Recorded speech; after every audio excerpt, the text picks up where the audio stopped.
A little while back I posted a video of this same car on the same dyno, and we started with a really rich air-fuel ratio, progressively leaned it out, and then compared the difference in horsepower over all the different air-fuel ratio ranges. And everybody asked to do basically the same thing with ignition timing, so that's what we're going to do in this video. So basically what my plan is going to be is to start with excessively retarded ignition timing. We're going to zero out all the compensations, so just the timing is what it is. And rather than having like a timing ramp or curve or anything, we're just going to basically set fixed values, you know, maybe start at 10 degrees, then 12 degrees, and so on and so forth. As we start getting closer to MBT, maybe we'll, instead of going from 2-degree increments, we'll go to 1, and hopefully not blow it up. Also going to try and keep all of the runs as consistent as possible, temperature-wise. Just the run duration is going to be the same, ramp rate is going to be the same, start-stop RPM is going to be the same. I can program all of that through the dyno to make it consistent and eliminate you know, rolling into the throttle differently or letting off at a different RPM. The other thing I'm going to do to try and make this video a little different is I'm going to use an external knock monitor. God damn it. Alright, we're going to use an external knock monitor both to be able to like audibly hear knock if there is any, and then we can also visually graph the audio waveforms, and then the software for the knock monitor, we can draw out a threshold and monitor everything a few different ways. So I'll try and throw some of that stuff up on the screen. Hopefully I can get some audio files to work in the video as well, so you can listen to that. And have a whole bunch of spark plugs. So depending on how much heat we can get into them after each run, cylinder number 3 on these is the most eventful. So we'll probably just pull out and put new plugs into cylinder 3, pull them out, check those out. This is a Honda B18, 84 millimeter, has a ported head, Pro 1 cams, Injector Dynamics injectors. We're using Honda S300 for engine management, and it's a really well put together car. It's never had given us any problems before, so let's try this out.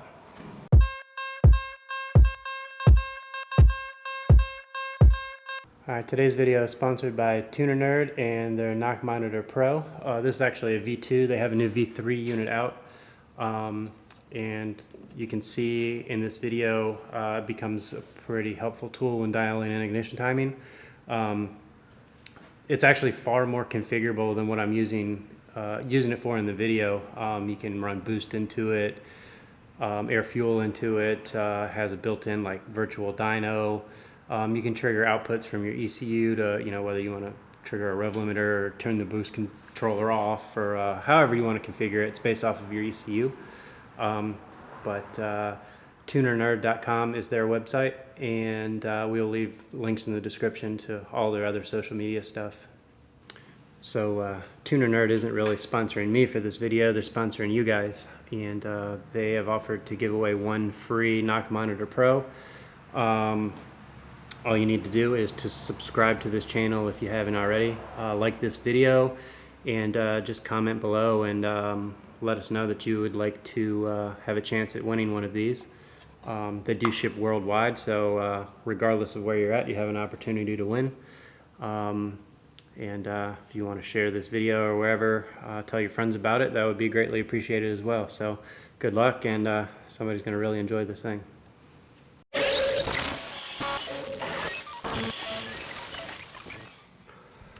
Alright, disclaimer, we have synced the ignition timing with the ECU, which is step 1. If you don't do that, then the values you have in the ECU are going to basically be irrelevant. The other thing is these ignition timing values will change based on 1,000 different variables. So don't just watch this video and input these ignition timing values into your car and blow your car up and then blame this video. It's always recommended to start low on timing, progressively ramp it in, and you really need to do it on a dyno. Otherwise, you're just kind of guessing. I have seen cars that end up with significantly more timing than you would expect them to, and I've also seen cars end up with, you put normal timing values into them and they knock like crazy and you got to back it out. So definitely just use this video as a reference point, but don't just input these values into your car. All right, made a couple runs just to put a little heat in the motor. I'm going to go ahead and throw a brand new spark plug in cylinder number 3. We'll make the first run about 3,500 RPM to, I think I have it set at 8,500 RPM to stop the run. And it's probably going to make somewhere between 10 and 12 pounds of boost. The first run's going to be at 10 degrees of timing, and who knows, maybe with the timing so retarded, it actually might increase the boost a little bit. So we'll keep an eye on that from run to run and see how that goes.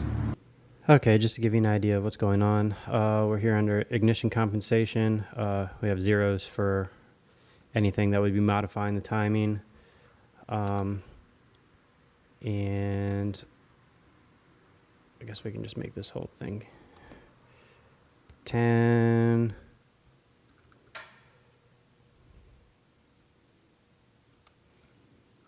And then this is on the high cam, so once we get into VTEC, and then on the low cam, basically anything here full throttle and above is going to be 10 degrees. So we should just see a flat 10 degrees everywhere once we make our dyno pole.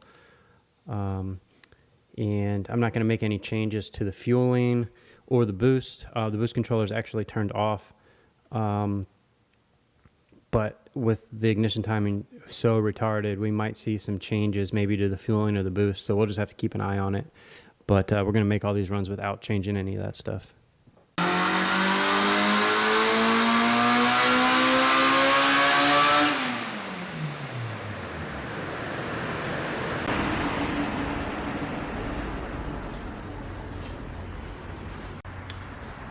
So here's the first run at 10 degrees, and it's running pretty unhappy, kind of as expected with timing this low. Probably not the most ideal lens for this, but there's just no heat in the plug at all. So probably just keep the same plug in the cylinder until there's at least enough heat in it to actually make some sort of a change.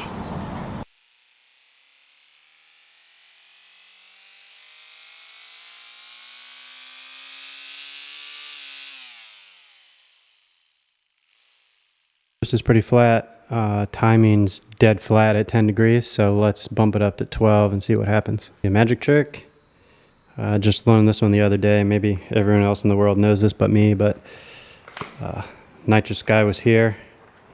And basically, if you look at the orientation of the plug, all of these come out in the same orientation. You can take the spark plug out, and it's also in the same orientation. So, totally useless fact unless you gap 200 sets of spark plugs at the same time, and then it actually might save you some time. Either way, I thought it was interesting. All right, a couple of the screen recordings didn't go as planned on that one, so I'm going to try a couple other things, but let's see if we can pick up any power with 12 degrees.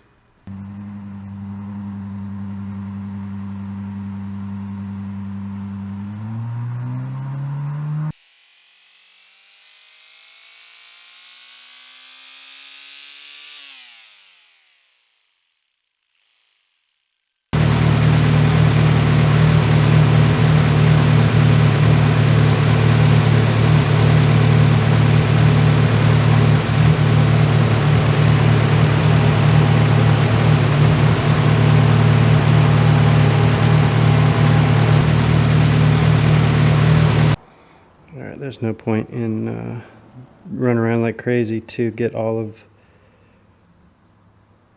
these different screenshots. And it actually looks like something's going on with the TPS sensor. So, but we're at 12 degrees.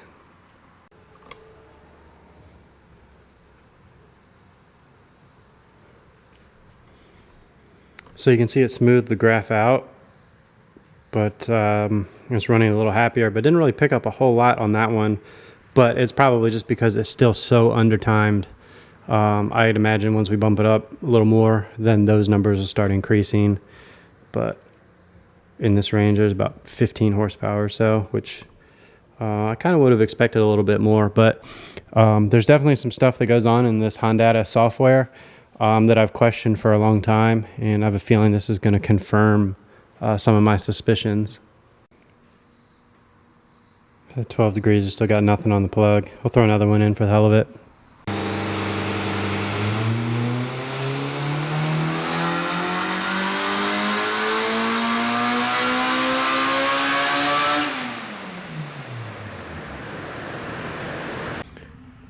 All right, I'm going to go through these a little quicker until we get to the higher values, timing value. So here's 14 degrees. If we look here, you can actually see with more timing, it's actually starting to run happier. So there's no knock. This stuff would be like below the threshold. This white line is the threshold, so if we go above that, you get these orange dots. But that's just all like after you let off. You can filter all that stuff out. I just kind of don't have time right now. Here's the power level. And for what it's worth, this car will make power if we rev it another 1,000 RPM, but there's no reason to beat on it like that for this test. And kind of as I expected, based on what I said off of the 12 degrees, now that we're getting higher, the gains are starting to jump up a little bit more. Still basically nothing on the spark plug. However, this time, I don't know how well you can see it, but it's actually starting to acknowledge that there's a spark plug in there. There we go. But it's not very much yet.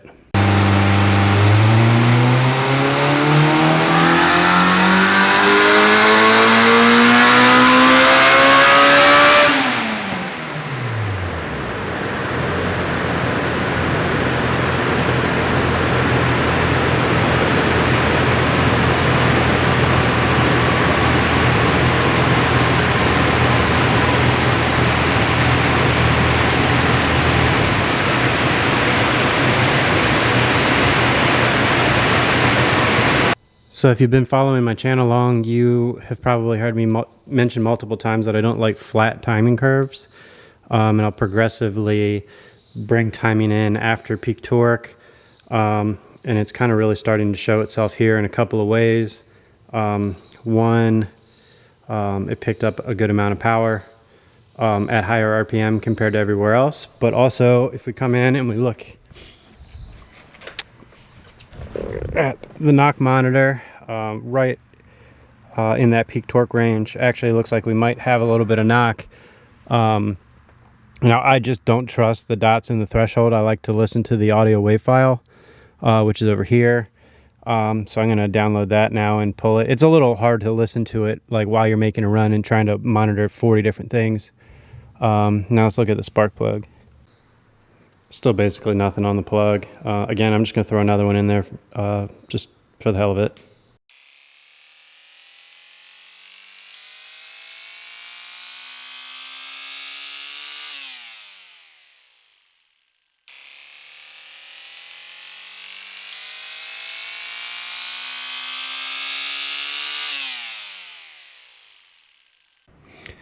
Okay, this is both audible and visual, it's clear as night and day knock. So I'm actually was hoping that throwing the knock monitor on it wouldn't be a waste of time, given the boost is so low and there's not a whole lot of excitement going on. But yeah, that's knock. You definitely don't want to do that. All right, gonna make another run. I'm gonna put 2 more degrees in it, but I'm actually gonna do it after. I think that knock was about 5,500. And looking at the dynograph, actually below 5,500 or so, it's not gaining anymore. So after, let's call it 5,800 or so, wherever my closest breakpoint is, I'm going to put 2 more degrees in it and see what it does. Go through all the same steps. And depending on how much power it gains, it might be the last run. But we'll see. We'll make that decision based off of what it does.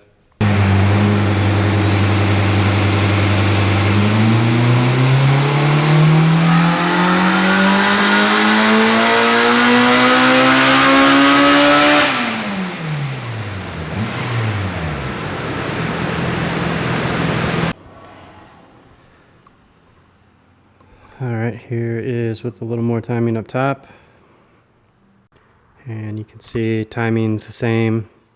After about 6,000 RPM, it goes from 16 degrees, 17 degrees, and then to 18 degrees. And you can see up here at higher RPM, it still likes it. And we had a clean audio knock, log, whatever you want to call it. So I think I'll pull one plug out and we'll do one more run, but it looks like it's about tapped out now. I don't think the camera's going to pick it up, but if you look right in this area, it's showing a line, but we still don't have very much heat in the plug. Might be able to lean it out a little bit more. I don't think it's going to take much more timing, but the plugs are as clean as can be. So I was hoping there was a little bit more excitement on the spark plugs on this, but oh well.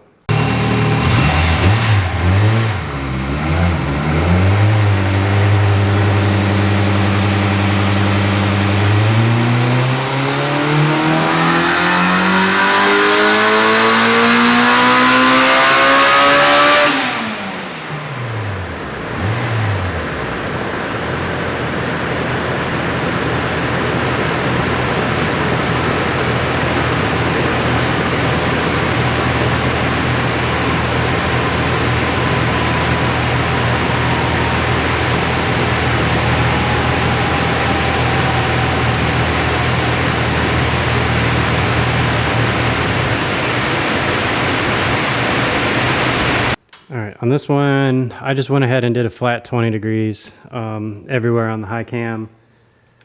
I figure I can tear my stuff up to teach you guys something.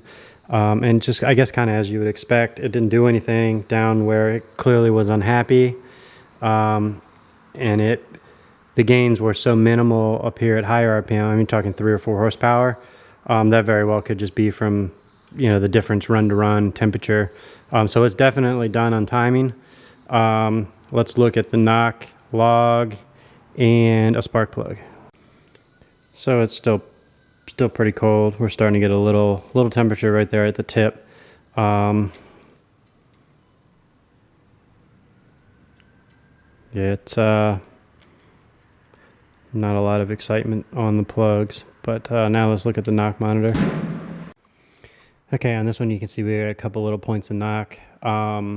The audio file isn't quite as clear on this one. I could probably modify it to get it to pick it up a little bit more clear, but just simply throwing it on my computer and making it where you guys can hear it, it wasn't quite as distinct as the other one. You almost have to train your ears a little bit to hear this stuff, but all in all, the timing that's in it currently is too much, and it'll be back down. This car's already been tuned multiple times. I have files for it that are just ready to roll. And this file was just like a test file, so it's not going to drive like this. All right, and to finish this video off, just one last look at all these different timing values. Basically going from 10 degrees at max RPM to 20 degrees at max RPM. And let's see, power total right here. We have an increase of 3 horsepower, 14 horsepower, 25 horsepower, 30 horsepower, and 32 horsepower. And here is what 10 degrees and 20 degrees look like overlaid one another. All right, another thing I want to just kind of point out, especially if you took the time to watch the fueling video where we basically did the same thing with different air-fuel ratios, you can see the difference between being way out in left field, like too fat or not enough timing. You can be down pretty far on power. And then once you really start leaning on it and going past like what we kind of would consider safe values, there isn't much of a change. So the difference between like a quote unquote conservative tune and then, I'm trying to blow it up tune, there's a very minimal difference in power. So I think that there's definitely something to be said about keeping things on the safer side. Maybe a full-blown race car, maybe you pick up an extra 5 horsepower and it means something to you. But for something that you want to keep alive for a little while, like, keep a little timing out of it, keep it a little fatter, and you'll have a lot more fun with it, I promise. Also, another thing to keep in mind with this video and with the knock that we're experiencing, like these are just tiny little bursts of knock. This is not like we're driving down the racetrack, like knocking the whole way and kicking the rods out of it. We're in a controlled environment, headphones on, listening to what's going on, and then obviously trying to introduce some problems so you guys have something entertaining to watch and can see the process. So please don't think this is just malicious and we're sitting here knocking everything to death. Yeah, that's going to do it for this video. And if you like this type of stuff, like I say, subscribe. Let me know what you want to see, and we'll try to do some more of it. Thank you.